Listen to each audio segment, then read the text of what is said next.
नमस्कार, इन खबर में आपका स्वागत है। गुजरात को नया सीएम मिल गया। भूपेंद्र पटेल वहां की अब कमान संभालेंगे। विधायक दल की बैठक हुई और उसी में उनको नेता चुना गया। फिर नरेंद्र सिंह तोमर ने इसका ऐलान किया। प्रहलाद जोशी और तोमर साहब पहुंचे थे पर्यवेक्षक बन करके। अब सबसे बड़ा सवाल ये उठता है कि भूपेंद्र जो पटेल हैं ये कौन हैं और इनको क्यों चुना गया। सबसे पहले इनके बारे में जानते हैं। दरअसल भूपेंद्र पटेल, आपको जान के ताज्जुब होगा कि 2017 में घाटलोदिया से, जहां से पहले आनंदीबेन पटेल चुनाव जीती थी, वहां से विधायक बने। 1,17,000 वोटों के अंतर से, रिकॉर्ड मतों से जीते। आनंदीबेन पटेल के ग्रुप के माने जाते हैं। इस समय आनंदीबेन पटेल उत्तर प्रदेश की राज्यपाल हैं। बहुत कम लोग ऐसे भाग्यशाली होते हैं जो पहली बार विधायक बने और सीएम की कुर्सी तक पहुंचे।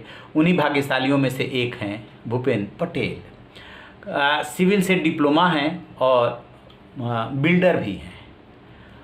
यदि बात करें इनके पॉलिटिकल बैकग्राउंड की, तो अस्थाई समिति के चेयरमैन रहे अहमदाबाद नगर निगम के। उसके बाद जो अहमदाबाद अर्बन डेवलपमेंट अथॉरिटी है उसके चेयरमैन रहे और निगम के पार्षद भी रहे। तो वैसे देखेंगे तो बहुत कोई स्ट्रांग पॉलिटिकल बैकग्राउंड नहीं है, लेकिन संघ से और बीजेपी हाईकमान से नज़दीकियों की वजह से उनको चुना गया है।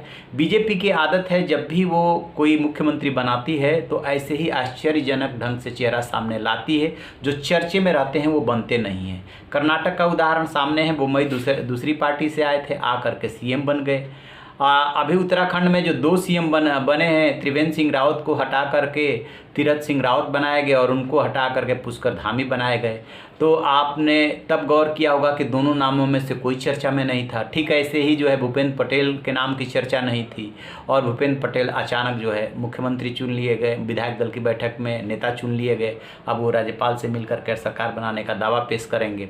जो नाम चर्चे में थे, चाहे नितिन पटेल जो डिप्टी चीफ मिनिस्टर हैं वो हैं, और चाहे मनसुख मांडविया है जो कि हेल्थ मिनिस्टर हैं, इनका नाम चर्चे में था। CR पाटिल जो प्रदेश अध्यक्ष हैं उनका भी नाम आया था, लेकिन बाद में उन्होंने मना कर दिया था। पुरुषोत्तम रूपाला का नाम था, प्रफुल्ल पटेल का नाम था। ऐसे ढेरों नाम आए थे, लेकिन बीजेपी ने अपने आदत और स्वभाव के मुताबिक ही आश्चर्यजनक ढंग से नए नाम को रखा है। इसके पहले नितिन पटेल ने बहुत लंबा चौड़ा भाषण दिया कि सीएम ऐसा होना चाहिए जिसको सब जानता हो, जो भी हाईकमान कहेगा सबको मंजूर होगा। उन्हें उम्मीद थी कि वो भी पटेल समुदाय से आते हैं, पाटीदार समुदाय से आते हैं, इसलिए उनकी लॉटरी निकल सकती है, लेकिन उनको नहीं चुना गया। दरअसल जो संगठन की तरफ से रिपोर्ट आई थी उसमें नितिन पटेल और विजय रूपाणी, जो अब अभी कार्यवाहक मुख्यमंत्री के रूप में है, रिजाइन कर चुके हैं, इनको लेकर के रिपोर्ट अच्छी नहीं थी और कहा गया था कि यदि इनके नेतृत्व में जाते हैं तो चुनाव हारने की पूरी गुंजाइश है। चूँकि बीजेपी के लिए जो अगले साल 7 राज्यों में विधानसभा का चुनाव है, उत्तर प्रदेश और गुजरात बहुत ज़्यादा मायने रखता है, और राज्य तो आते जाते रहते हैं। गुजरात इसलिए मायने रख रहा है क्योंकि जो प्रधानमंत्री हैं नरेंद्र मोदी और गृह मंत्री अमित शाह, उनका गृह राज्य है। और उत्तर प्रदेश इसलिए मायने रखता है कि देश का सबसे बड़ा सूबा है और दिल्ली का रास्ता वहीं से होकर के जाता है। यदि उत्तर प्रदेश में नहीं जीते तो दिल्ली का रास्ता मुश्किल हो जाएगा 2024 में। इसीलिए काफ़ी मायने रख रहे हैं दोनों राज्य। और आपने ये भी गौर किया होगा कि उत्तर प्रदेश में भी मुख्यमंत्री बदलने की कोशिश हुई थी। ये बात अलग है कि वो सफल नहीं हो पाए थे या उनको कमज़ोर करने की कोशिश हुई थी। बाकी आपने देख लिया कि कहाँ कहाँ मुख्यमंत्री बदल दिए गए एक ही झटके में। उत्तराखंड में 2 मुख्यमंत्री 3 महीने में बदल दिए गए। कर्नाटक में मुख्यमंत्री बदल गया, गुजरात में मुख्यमंत्री बदल गया। दरअसल नरेंद्र मोदी और अमित शाह की ये वर्किंग स्टाइल है।